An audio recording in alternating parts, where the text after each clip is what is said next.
আপনার অভিজ্ঞতাকে অনেক বেশি ত্বরান্বিত করতে হবে। আর অভিজ্ঞতার কথা যখন বললাম, তার কথা না বললেই নয়, যিনি প্রায় 27 বছরেরও বেশি সময় ধরে যে অভিজ্ঞতা অর্জন করেছেন, সেই অভিজ্ঞতার নিরিখে আজকে যে মানুষগুলোর পাশে তিনি দাঁড়ান বা একটা সঠিক পরামর্শ, একটা গাইডের ভূমিকা তিনি পালন করেন, তিনি আর কেউ নন। গোটা বিশ্বে যার প্রায় 1.5 লক্ষেরও বেশি স্যাটিসফাইড ক্লায়েন্ট যারা রয়েছেন, তারা অন্তত এই কথা এক বাক্যে স্বীকার করেন। আপনিও কি তাদের মধ্যে একজন হতে চান?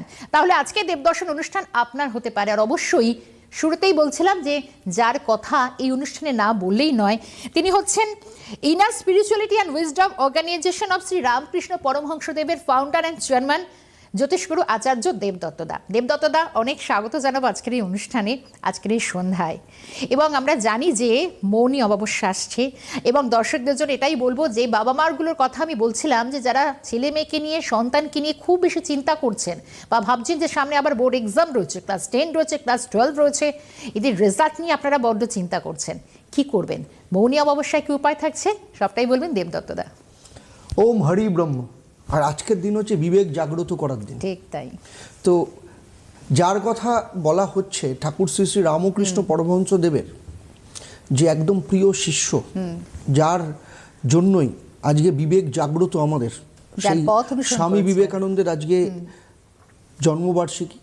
তো এই যে জন্মদিনে যেখানে বিবেক জাগ্রত করা, ঠাকুর যেমন বলেছিল তোদের চৈতন্য হোক, তেমনি স্বামীজির মধ্য দিয়ে আমাদের প্রত্যেকের বিবেক জাগ্রত হয়। তো সেই জায়গায় দাঁড়িয়ে আজকের এই যে সামনে যে মৌনী অমাবস্যা আসছে, বিশেষ করে কেন বললাম বিবেক জাগ্রত একদম স্বামীজির জন্মদিনে, তার কারণ হচ্ছে সত্যি এই সময় বিবেক জাগ্রত হওয়া দরকার। তার কারণ হচ্ছে যে বাচ্চাটা পড়াশোনা করছে, পরীক্ষা দেবে, এবারে বোর্ডের পরীক্ষা দেবে, তার জীবনে কিন্তু অনেক বড় একটা অধ্যায় হতে চলেছে, সেটা সেমিস্টার ওয়াইজ হোক বা যে কোনো ক্ষেত্রে।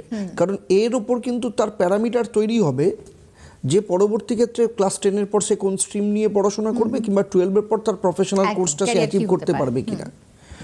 কোনো কারণে যদি কি হয়, এর আগের অনুষ্ঠানেও আমি বলেছি, আমি বহুবার একটা কথা বলি, সেটা হচ্ছে যে সময় একটা বড় ফ্যাক্টর। এই সময়কে 3টে ভাগে ভাগ করা হয়। আগের দিনই আলোচনা করেছিলাম বাড়ির কর্তা, কর্ত্রী এবং পরিচারিকা। তো এই যে ফ্যাক্টরগুলো বাড়ির কর্ত্রী আর পরিচারিকা, মানে অন্তর্দশা এবং প্রত্যন্তর দশার উপর ভীষণভাবে বড় একটা ফ্যাক্টর হিসাবে কাজ করে।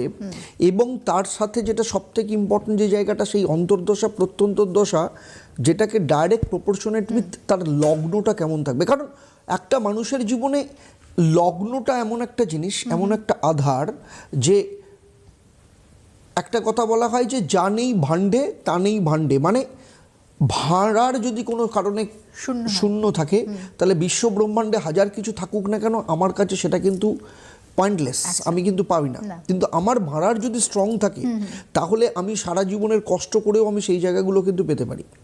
তো সেই জন্য লগ্ন হচ্ছে এমন একটা জিনিস, লগ্ন হচ্ছে সেলফ মোটিভেশন, নিজেকে